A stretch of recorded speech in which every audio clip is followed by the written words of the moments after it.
Well, hello guys, welcome back to my channel. Apa kabar kalian semua? Aku harap kalian semua dalam keadaan baik-baik aja, sehat selalu, dan juga happy selalu. Hari ini aku akan ngebahas beberapa kasus melarikan diri yang paling genius menurut channel Miss Kana. Tapi sebelum aku bahas mengenai kasus-kasus ini, aku harap kalian semua mau subscribe, like, comment, and share video ini kalau kalian suka. So, without any further ado, let's go. Bukan tanpa alasan kenapa penjara itu dijuluki tempat seburuk-buruknya dunia ya guys. Jangankan yang tinggal di dalamnya, kita pengunjung aja pun mungkin udah takut untuk masuk ke dalam penjara.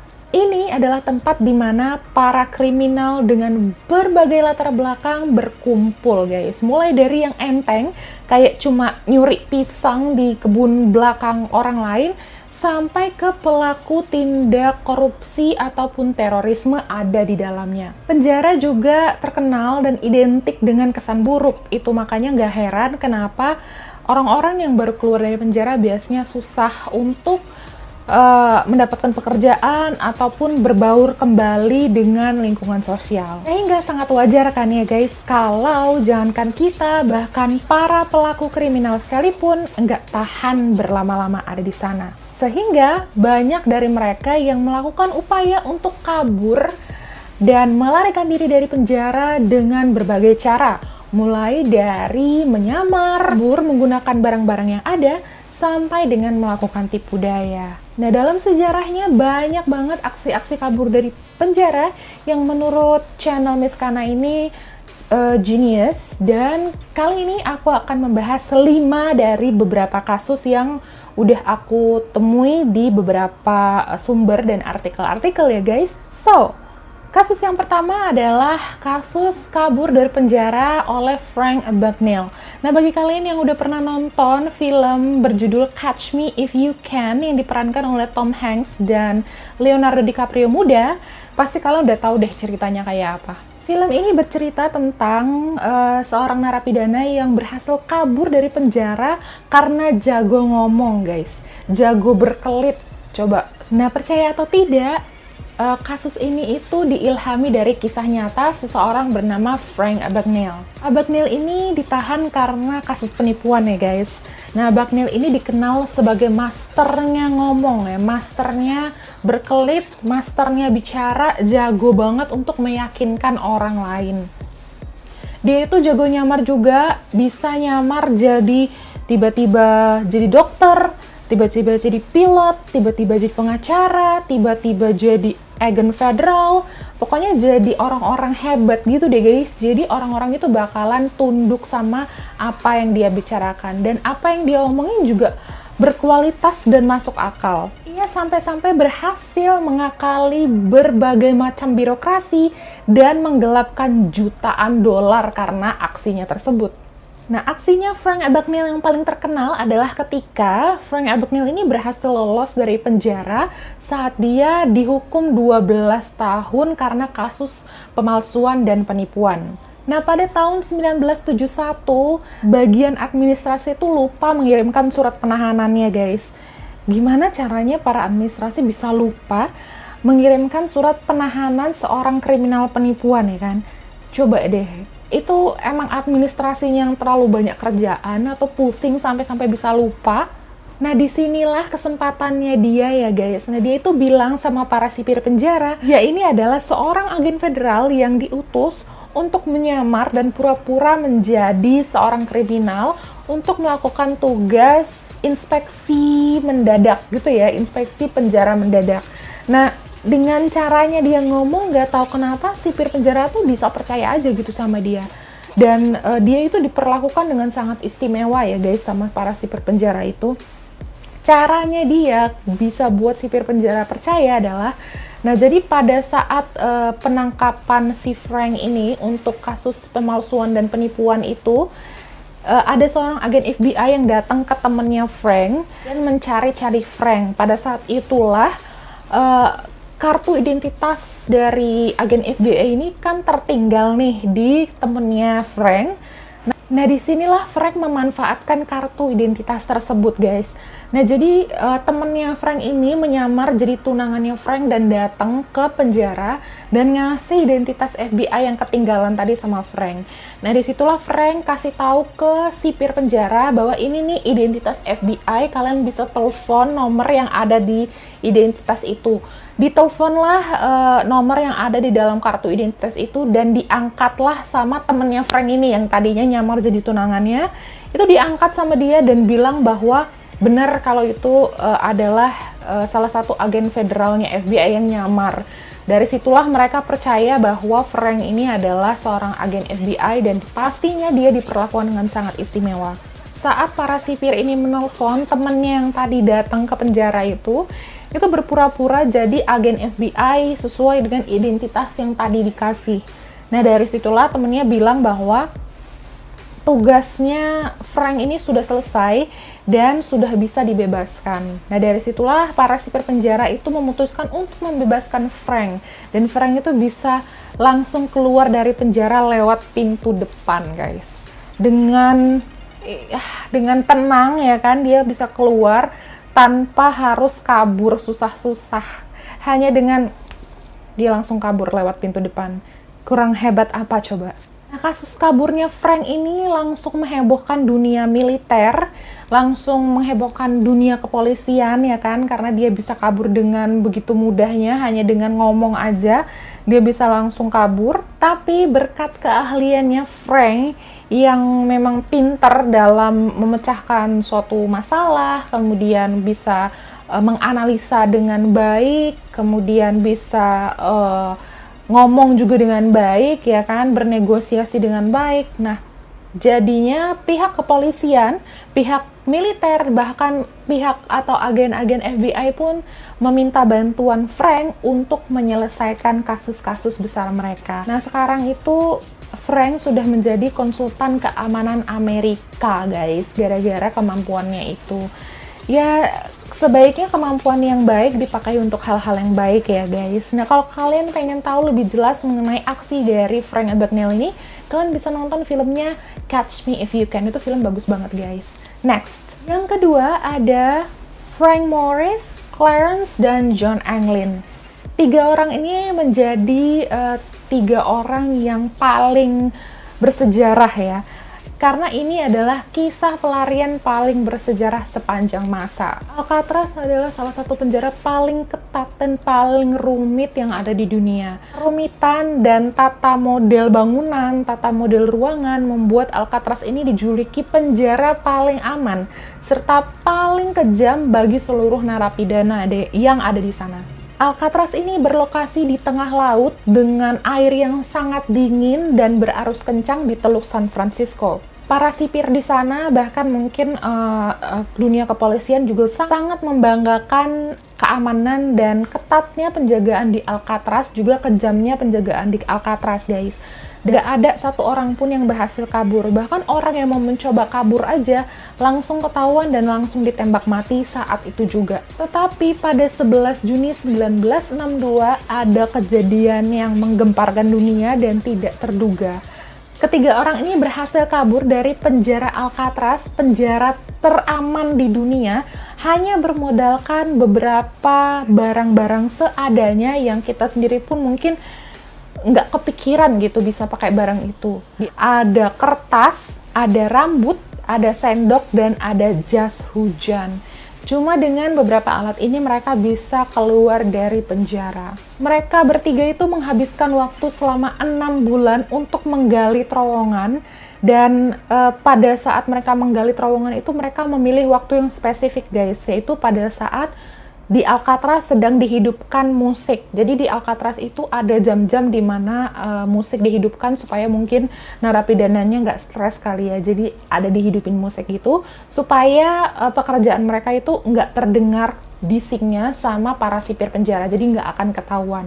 Nah, untuk menipu para sipir penjara, mereka itu memasukkan kepala yang terbuat dari beberapa barang yang udah tadi dijelasin, sendok, kemudian kertas, rambut itu ke dalam selimut mereka. Jadi diselimutin gitu supaya kalau misalnya sipirnya ngelihat itu mereka kelihatan masih tidur gitu guys. Nah, dalam asli ini sebenarnya ada 4 orang yang berencana untuk kabur, tapi sayangnya orang keempat ini tidak berhasil untuk keluar dari selnya karena dia gagal untuk membuka mur yang ada di klosetnya. Jadi klosetnya itulah yang nutupin jalan dia keluar dari terowongan. Nah, jadi ketiga napi ini berhasil untuk keluar melalui jendela ventilasi yang ada di atap, kemudian turun melalui atap ya guys. Alcatraz ini kan adalah penjara yang dikelilingi sama air, jadi mereka ini membuat seperti rakit gitu, rakit tiup dari jas hujan yang mereka punya. Jadi mereka niup jas hujan, terus dijadiin rakit sama dia. Aku nggak kebayang gimana jas hujan bisa dijadiin rakit. Apa mungkin jas hujannya tebel kali ya, jadi mungkin sanggup menampung orang gitu kali ya. Dan mereka bertiga itu berhasil kabur dari penjara Alcatraz. Nah, dari hari itu nasib mereka bertiga itu tidak diketahui. Mereka hilang dan ya nggak tahu gitu kemana. Tentunya kejadian ini menggemparkan kota-kota di sekitar penjara Alcatraz dan bahkan dunia ya guys. Ya gimana nggak gempar gitu kan. Alcatraz kan dikenal sebagai penjara teraman di dunia. Terketat, terkejam bagi narapidana. Kok bisa gitu 3 orang ini kabur dari penjara itu? Menurut kalian? Dan karena masalah ini juga akhirnya Alcatraz itu mendapatkan banyak sekali protes dan cemoohan dari masyarakat dunia. Ada banyak dugaan tentang ketiga napi tersebut. Ada yang bilang mungkin tenggelam, ada yang bilang mungkin dimakan hiu, paus, dan sebagainya. Pokoknya banyak yang mengatakan kalau mereka itu nggak selamat keluar dari Teluk San Francisco itu ya guys. Nah, 13 tahun kemudian ada bukti yang menunjukkan bahwa 2 dari 3 orang yang kabur itu benar-benar selamat guys. Ada foto yang menunjukkan 2 bersaudara England, yaitu John dan Clarence ini, ada di Brazil pada 1975, 13 tahun setelah aksi mereka melarikan diri. Jadi gimana menurut kalian? Apakah mereka benar-benar berhasil selamat? Komen di bawah. Next. Yang ketiga ada The Korean Houdini. Bagi kalian nggak tahu kenapa dibilang The Korean Houdini, Houdini itu sendiri diambil dari nama Harry Houdini, seorang pesulap terhebat sepanjang masa pada abad ke-20-an. Nah, Harry Houdini ini spesialisasinya memang di escape artist atau orang yang memang bisa meloloskan diri dari berbagai macam perangkap. Pada 12 September 2012, Choi Gap-bok ditangkap oleh kepolisian di Daegu karena dicurigai melakukan perampokan dan kemudian dimasukkan ke sel tahanan. Choi ini sendiri sudah nggak asing ya guys sama yang namanya tahanan atau sel, karena dia sendiri itu sering banget keluar masuk tahanan karena berbagai macam alasan. Dia menghabiskan total 23 tahun waktunya di penjara dan mengambil kelas yoga untuk mengisi waktunya. Pada suatu hari, dia minta minyak pijet gitu sama petugas, jadi kayak baby oil gitu. Besoknya dia balurin semua minyak itu ke seluruh tubuhnya. Dia mempraktekkan teknik yoga yang sudah dia pelajari lebih dari 20 tahun untuk meloloskan diri dari slot makanan yang hanya sebesar 6 kali 17 inci aja guys. Belum apa-apa, bacanya aja badan aku tuh udah kayak ngilu-ngilu gitu guys. Gimana kalian? Nah, hebatnya ini tuh dilakukan hanya 34 detik aja. Cepet banget. Aksi Choi yang sangat mulus ini membuat para sipir penjara sangat-sangat kaget dan terperangah karena mereka itu nggak melihat ada tanda-tanda kerusakan dari pintu sel si Choi ini guys. Jadi mulus, nggak ada yang rusak. Nah, kaburnya si Choi ini tentunya sangat menggemparkan media. Nah, karena inilah dia dijuluki sebagai The Korean Houdini. Tapi sayangnya 6 hari kemudian Choi ini berhasil ditangkap dan dimasukkan ke dalam sel dengan slot makanan yang lebih kecil lagi dari sebelumnya, guys. So, gimana menurut kalian tentang The Korean Houdini ini? Komen di bawah. Next, yang keempat ada Yoshie Shiratori.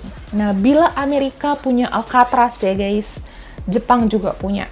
Jepang punya yang namanya penjara Abashiri. Nah, penjara Abashiri ini penjara yang dikenal kejam juga. Penjara yang waktu itu dikenal sebagai penjara teraman di Jepang. lokasinya sendiri tuh ada di gunung gitu guys, di gunung yang memang di kanan kirinya nggak ada apa-apa. Apalagi kalau musim dingin, isinya cuma salju doang dan hutan yang dihuni sama makhluk-makhluk atau binatang-binatang buas ya guys. Jadi nggak mungkin banget deh buat kabur. Dan penjara ini juga dijaga dengan sangat ketat dan berlapis. Di setiap sudut itu penjaganya ada, jadi nggak mungkin bisa lari. Tapi hal ini tidak menyurutkan langkahnya Yoshie Shiratori untuk kabur dari Alcatraznya Jepang ini ya, penjara Abashiri. Nyatanya Yoshie Shiratori ini berhasil kabur dari penjara Abashiri. Yoshie Shiratori ini dimasukin ke dalam sel yang memang terbuat dari besi guys. Dan sel ini memang dibuat khusus buat dia. Semuanya itu tertutup, nggak ada satu hal pun yang terbuka, nggak ada jendela, ventilasi juga nggak ada. Hanya ada satu aja yang ada di pintunya, itu pun kecil banget, cuman buat mungkin slot kasih makan ataupun tempat supaya para sipir penjara itu bisa kontrol kegiatannya Yoshie Shiratori aja guys. Nah nggak cuman itu, si Yoshie ini juga tangannya diborgol. Selain diborgol itu diikat ke belakang, jadi diborgol diikat ke belakang. Jadi ya nggak mungkin lah ya dia bisa kabur. Cuman tangannya aja nih yang diborgol, kakinya juga diborgol, dan borgolnya itu nggak ada lubang kuncinya guys. Jadi dia nggak akan bisa ngoprek ya, kan ngoprek. Ya jadi dia nggak bisa berusaha untuk kabur deh pokoknya, karena itu kuncinya, lubang kuncinya nggak ada. Jadi dia harus dibuka pakai baut gitu. Dan masing-masing borgol itu beratnya 20 kilo guys. Gimana beratnya itu? Bahkan buat makan aja nih si Yoshie ini harus melata gitu guys, karena tangan dan kakinya diborgol kan, jadi pastinya dia nggak bisa jalan. Jadi dia kalau makan itu harus melata gitu untuk meraih tempat makannya. Nah dari sinilah dia merencanakan untuk kabur. Dia nyimpen porsi sup misonya sedikit demi sedikit guys. Nah, sup misonya ini bakalan disemprotin ke borgolnya itu, kemudian ke bars yang ada di pintunya, ke jendela kecil yang ada di pintunya itu setiap hari selama berbulan-bulan dia semprotin. Yang dia incar atau tujuannya adalah reaksi karat dari besi itu sendiri, karena sup miso itu kan asin, dan as you know ya kan, FYI aja bahwa kalau garam ketemu sama besi ya pasti menciptakan korosi atau karat guys. Pastinya kalau udah karatan gitu kan bautnya bakalan terlepas dan mudah dihancurkan dengan sendirinya. Kemudian setelah borgolnya hancur, terus gimana caranya dia kabur? Kan nggak ada jendela ataupun hal terbuka lain yang dia bisa kabur ya kan. Itu juga terbuat dari besi, dia nggak bisa gali juga. Nah ternyata dia itu bisa geser tulang bahunya dia guys. Jadi barsnya itu cuman kepala doang kan yang bisa lewat gitu kan ketahan bahu nih. Nah bahunya tuh dia geser gitu guys, geser terus udah keluar aja gitu dia lewat bars jendela kecil di pintunya, naik ke atas atap dan ya kabur deh dia. Butuh waktu berbulan-bulan guys, dan dia bisa geser itu tulang bahu. Kebayang nggak sih guys? Nah setelah itu dia pastinya berhasil kabur dan ya udah hilang aja udah gitu dia guys. Sebenarnya perjalanan kabur-kaburannya Yoshie Shiratori ini panjang ya guys, karena dia juga dikenal sebagai salah satu escape artist atau orang yang ahli kabur dari penjara beberapa kali, dan memang caranya pun genius.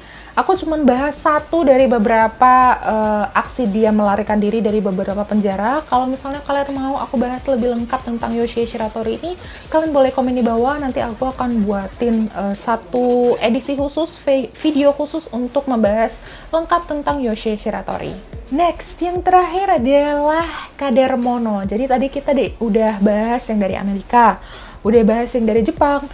Nah, Indonesia juga punya Alcatraz guys. Jadi tadi Alcatraznya Amerika ada, Alcatraznya Jepang ada penjara Abashiri. Nah, Alcatraznya Indonesia adalah Nusa Kambangan. Bagi kalian yang tahu, Nusa Kambangan ini dikenal sebagai Pulau Kematian. Nusa Kambangan ini terletak di selatan Jawa Tengah yang punya banyak banget misteri guys. Pulau Nusa Kambangan ini memang dijadikan tempat dan rumahnya narapidana kelas kakap. sekaligus jadi tempat hukuman mati para narapidana. Tidak heran bahwa Nusa Kambangan ini juga menjadi salah satu tempat yang sangat sulit untuk ditembus oleh narapidana yang ingin kabur. Tapi ternyata ya guys, tetap aja ada narapidana yang berhasil buat kabur. Kadarmono merupakan seorang narapidana yang berhasil kabur pada masa asimilasinya pada 19 Juni 2017. Kadarmono ini dihukum selama 14 tahun karena kasus perampokan. Saat kabur, Kadarmono ini sedang menjalankan tugas atau kegiatannya untuk mengembala sapi gitu. Jadi mungkin masing-masing tahanan ini dikasih kegiatan gitu ya guys. Nah, diketahui oleh para petugas bahwa Kadarmono itu sebelum kabur, dia sempat membeli 30 bungkus roti. Mungkin untuk perbekalannya selama kabur kali ya. Nah, Kadarmono ini juga diyakini punya ilmu kanuragan gitu. Jadi diyakini dia itu sakti. Selain itu juga Kadarmono itu hafal mengenai kondisi jalan di Pulau Nusa Kambangan. Di sekitar situ dia itu udah tahu gitu, udah hafal karena memang pekerjaannya adalah menggembala ternak. Kadarmono hampir berhasil diringkus sama para petugas, tapi sayangnya pada saat itu Kadarmono membawa senjata tajam dan berhasil melukai salah satu petugas di bagian perut ya guys, dan akhirnya dia kabur lagi. Kadarmono itu diyakini juga punya kekuatan fisik yang sangat bagus, pandai memanjat tebing maupun memanjat pohon. Sampai saat ini Kadarmono belum sama sekali ditemukan. Kemungkinan aja dia itu bertahan di Pulau Nusa Kambangan di tengah-tengah hutan rimba kemungkinan, ataupun mungkin menyeberang ke pulau lain. Itu juga belum diketahui ya guys. Gimana menurut kalian tentang Kadarmono ini? Komen di bawah. So, itu tadi dia 5 kasus kabur dari penjara yang jenius menurut aku, mulai dari menggunakan barang seadanya sampai tipu daya yang mereka lakukan. Ya, memang yang namanya penjara, mau pelaku kriminal maupun tidak, nggak akan ada yang tahan hidup berlama-lama di penjara, guys.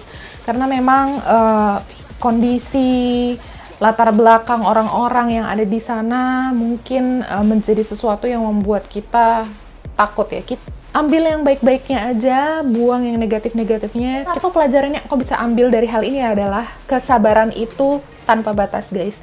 Tidak ada tembok pembatas kalau mau bersabar. Bahkan mau kabur dari penjara pun harus sabar. Ada yang ngelakuinnya selama berbulan-bulan terus-menerus secara konsisten, teliti, mau bekerja keras. Bahkan mau kabur dari penjara pun harus pakai kesabaran guys. So, thank you udah nontonin channel YouTube-nya Miss Kana. Jangan lupa subscribe, like, comment, and share video ini. Jangan lupa juga untuk klik tombol loncengnya supaya kalian tahu kalau aku masukin video baru. Thank you.